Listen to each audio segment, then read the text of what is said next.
Well, despite this ongoing conflict, a Texas pastor and his family are now back home safe after spending more than 2 weeks sheltered in Israel. Yeah, as Cameron Lill with our news partners in Midland shows us, the family spent more than a week trying to evacuate. It's these moments where your faith is tested, and God is our refuge and our strength and our very present help in trouble, or He's not.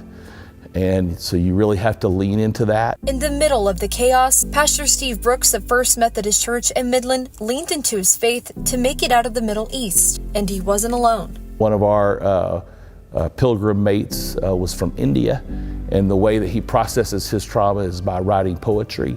And one of the lines that he wrote in this poem, reflecting back on this time when your faith is under fire, your faith must be fire. And I thought that was really, really good. And so let the faith burn deeply that God's got you. And certainly in this situation, with all the prayers, we were out, thankfully.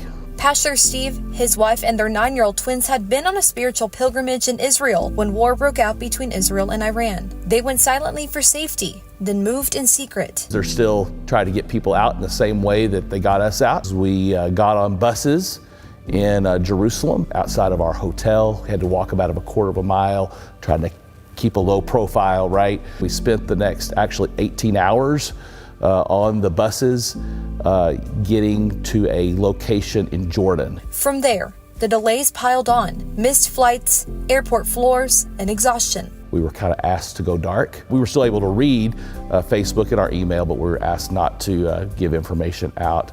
And so, just the support that we were getting from people back home, especially in our church family, was just so incredible and so sustaining. At First Methodist, Pastor Kurt Borden says the support never stopped. It was really overwhelming, the number of people that just genuinely were concerned. It was honestly a little overwhelming for staff because we had to figure out ways to communicate to a very large number of people in a very short amount of time.